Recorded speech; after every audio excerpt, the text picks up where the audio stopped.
Today, I joined the company of a living legend amongst sorcerers. Monstrux. The man who is nearly a monster. Monstrux assailed the monsters, looking almost like one himself.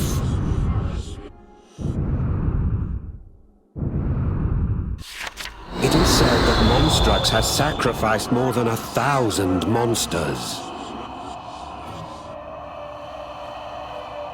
But these souls are not contained purely within his arm. They are encroaching upon his whole being. Monstrux aches with each movement, his whole body creaking in agony.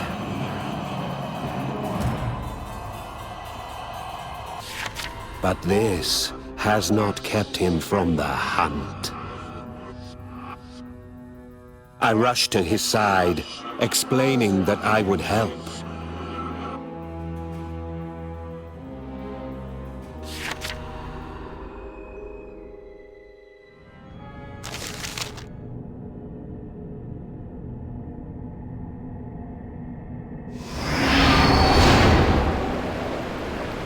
If my body and blood are no longer human, so be it.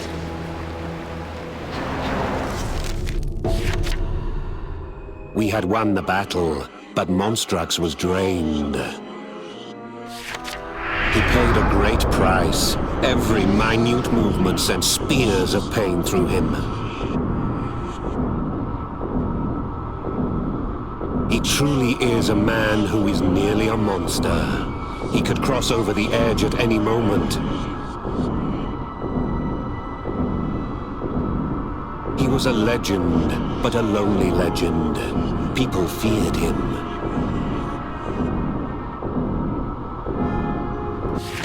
When I asked if I could accompany him, he reacted with great surprise, but did not deny me. He walked off, and I followed.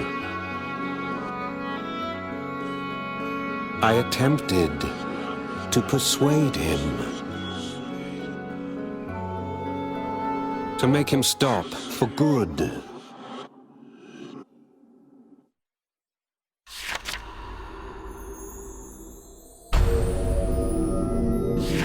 Monstrux, the man who is nearly a monster. Why keep absorbing souls when it's clear they are destroying you?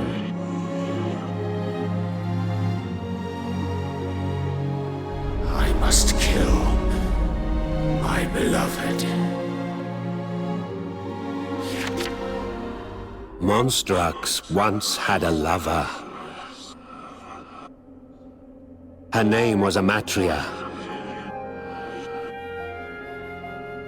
Amatria, entranced by pleasures offered by a forbidden elixir, had been transformed into a monster.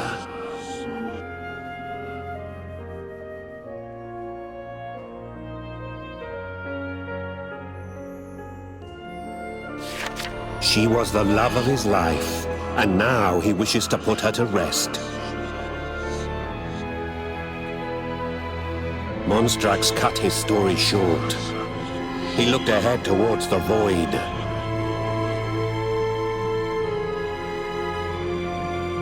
There were more monsters to face.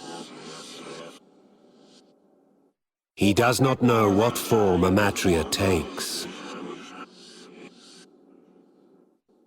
She could have been the monster that we have just faced. And so, Monstrux travels, killing every beast he encounters, in the hope he will find her. Monstrux leads a frightful life. But sadly, his wish will never be granted.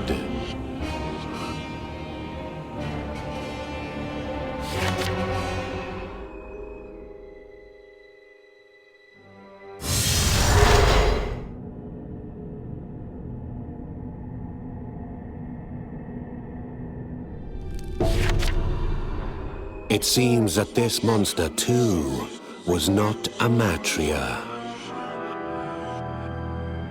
Later, Monstrux let out an odd cry. His body and mind were struggling to contain the 1,000 raging souls within him. Clearly, he has paid a higher price than a single man can take. It will not be long before he transforms into a monster himself.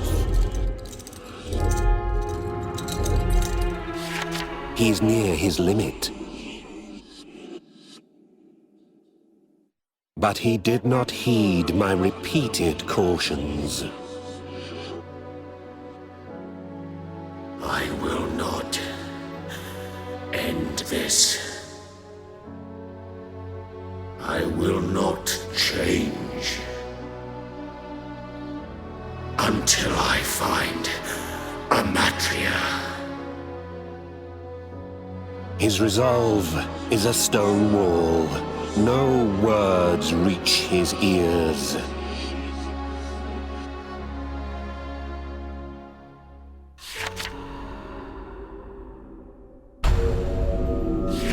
But still, I dared ask him one burning question.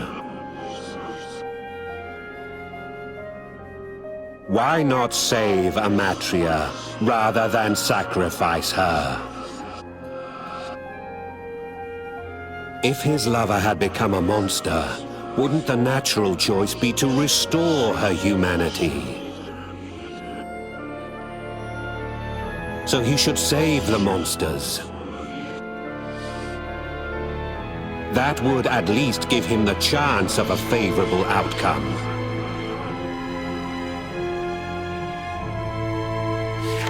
Monstrux's mouth contorted. He had spotted a target. Kill first. Talk later. That is all he had to say. His voice was nearly that of a monster already.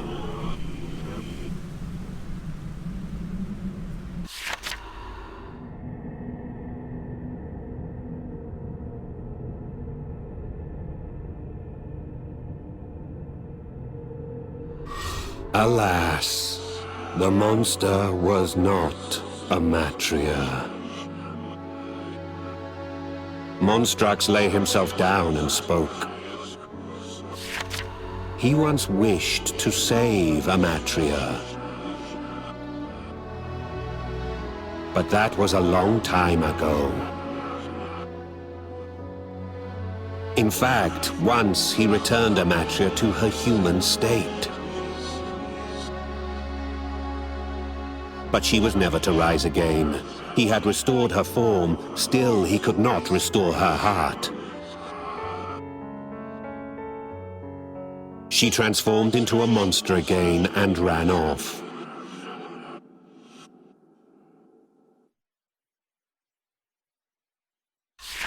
According to those who have encountered her, she is a much more terrible beast than she was before. Monstrux said that it was better that he stay unaware of her new form. If he knows, he may pause and be unable to kill her.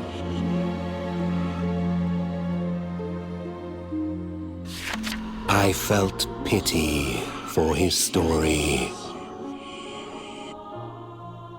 Although, since we met, I have told him so many times. Give up.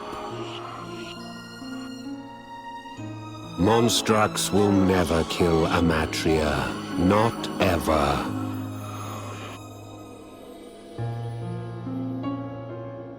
For Amatria is already dead.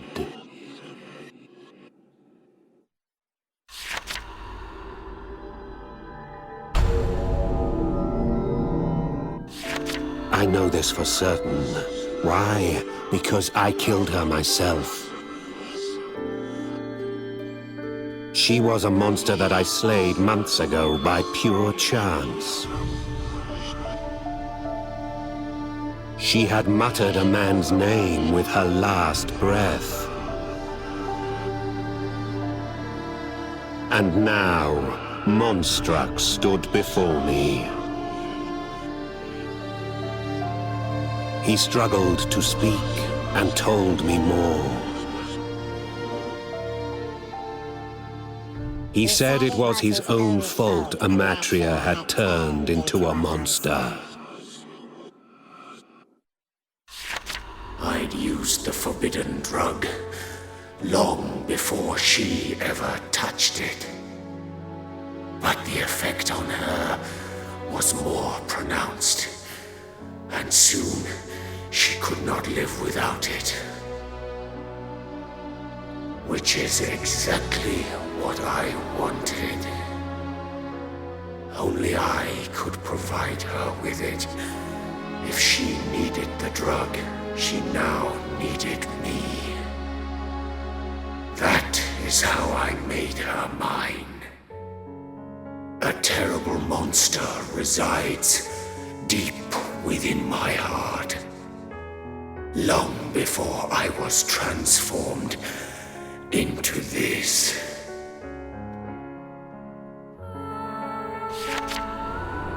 We heard a mighty roar.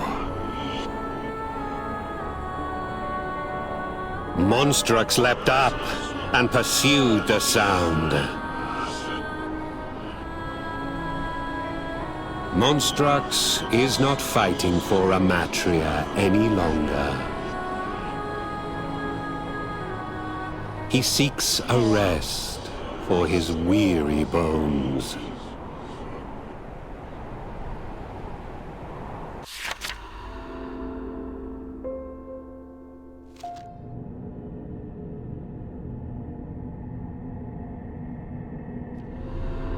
I'd not told Monstrux everything.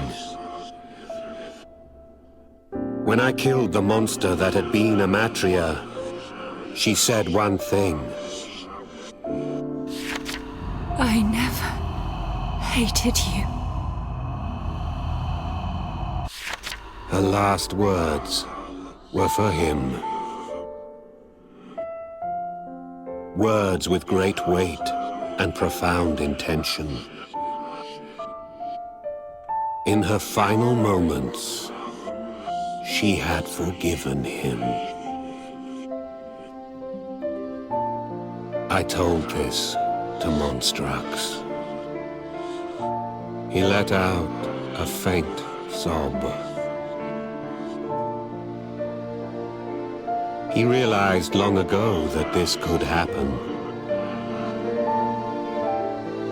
That somebody else might kill his lover, Amatria.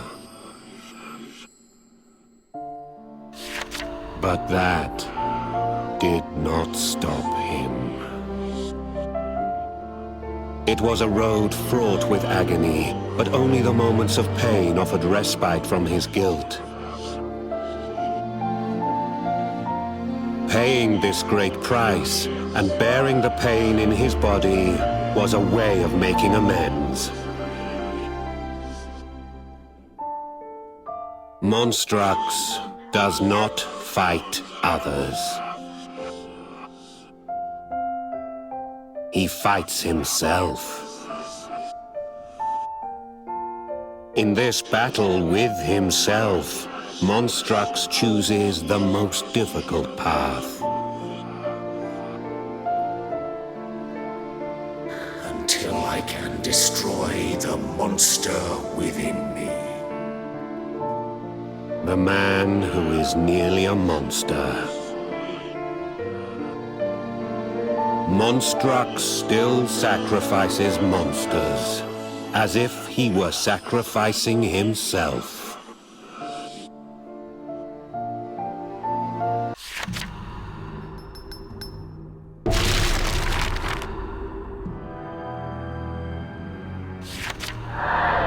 They called him the Reaper.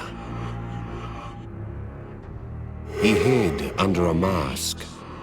His robe was splattered with the blood of his victims.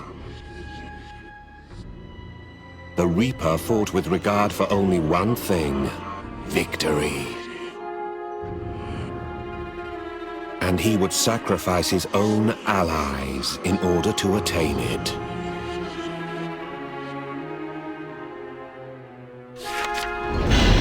His fiendish right arm made people wonder. Just how many had he absorbed? And here I was, partnered with the accursed Reaper. I'm out here, on work.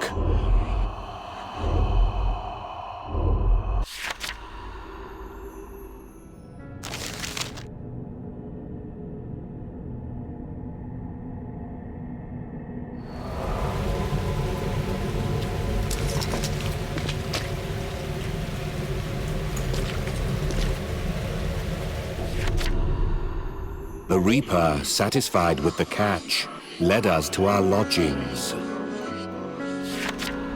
Work with the Reaper begins here and ends here, like clockwork.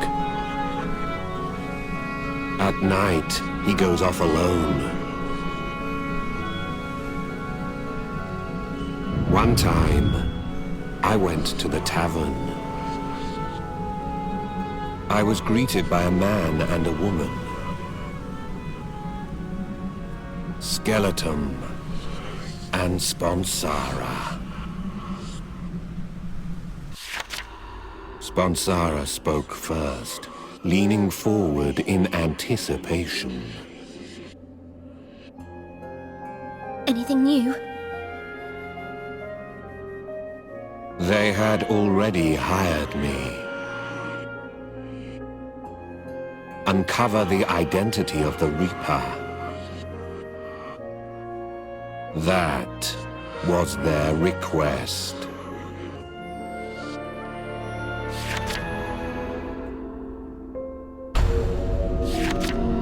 Skeleton had a friend named Amicus. Amicus was an accomplished sorcerer. But he went on a journey with the Reaper and never returned. The Reaper had sacrificed Amicus during battle. Amicus had a fiancée. Her name was Sponsara. He had lost a friend, and she a soulmate. Perhaps their wounds will never heal. I had to bring the Reaper to justice. The next day, the Reaper had arrived at our meeting point ahead of me. Little does he know that I have been hired to unmask his identity.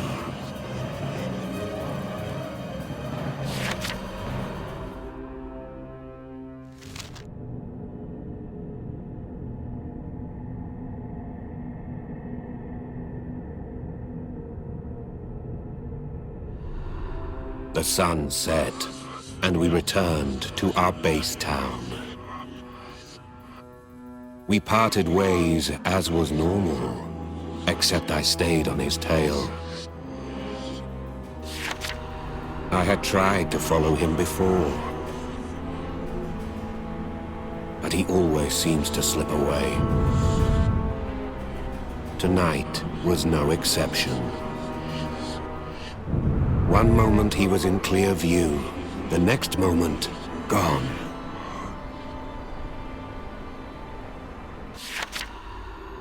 I went to the bar to report to Skeleton and Sponsara.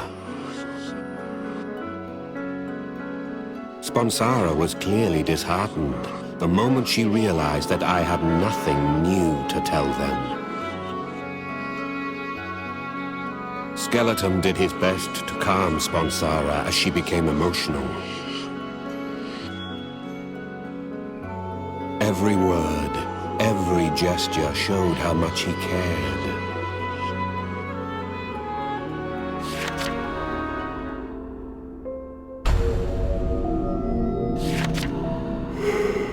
Sponsara had too many drinks and passed out on the counter.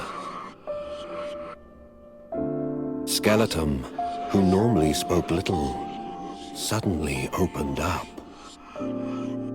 He spoke with a warm kindness. He told me that he was falling in love with his friend's fiancée,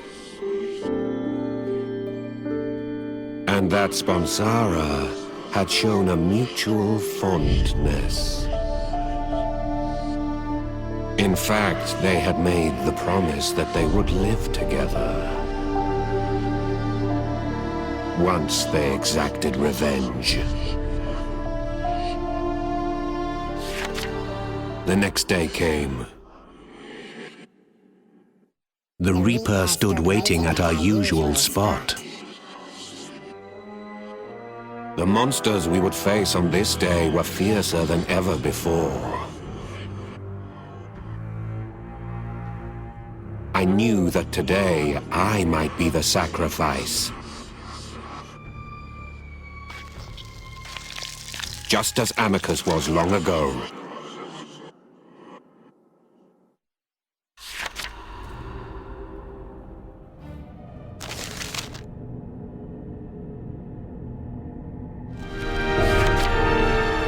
The Reaper had been hit. His mask was cracked, revealing part of his face. The broken mask revealed a sight of the very man who had asked me to do this.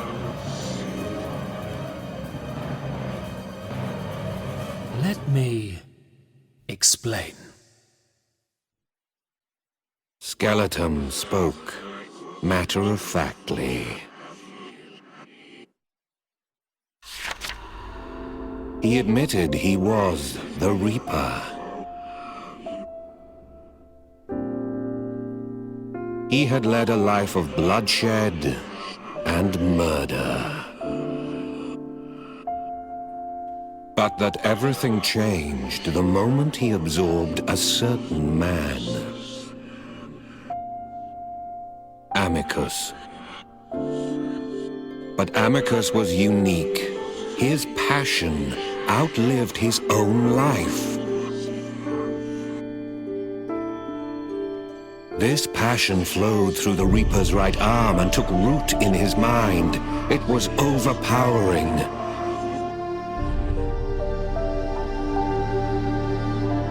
Amicus's love for Sponsara.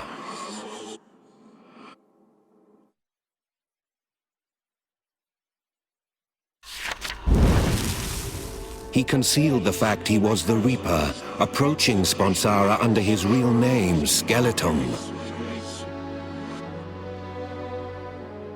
He had kept up his charade since.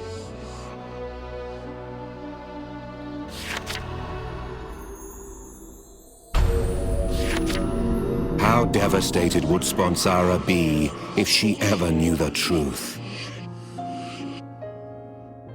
The notorious Reaper was torn.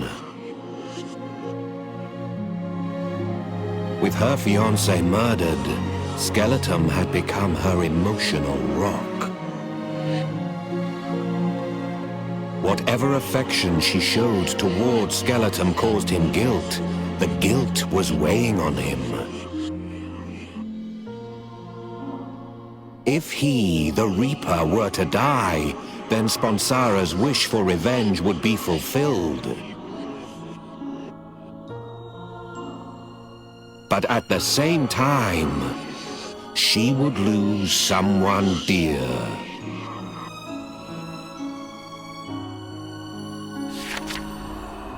They call me the Reaper, and although it may be short-lived, I have accepted you as a friend. Did you ever wonder why? Should I live, or should I die? I need somebody to decide for me. The Reaper raised his accursed arm and descended upon me.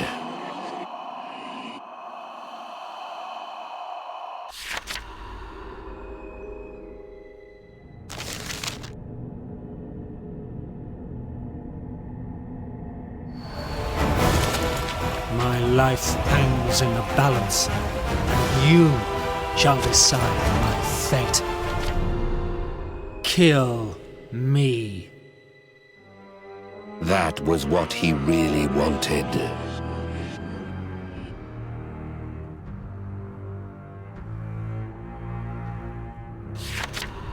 He wanted an easy way out. Liberation from guilt.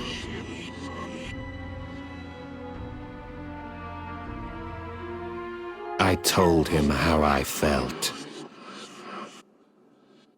He'd chosen to live as the Reaper.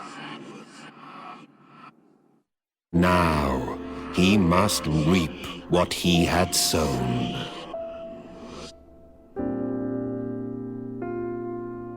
Skeleton settled onto the ground, moaning with woe.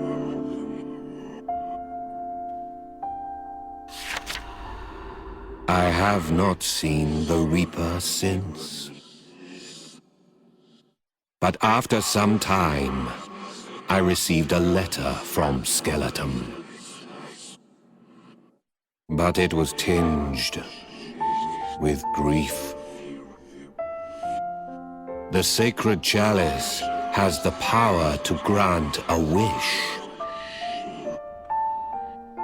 He would use it to erase Sponsara's memories of and affection for Skeleton. Finally, the Reaper could die. And Sponsara would have her revenge.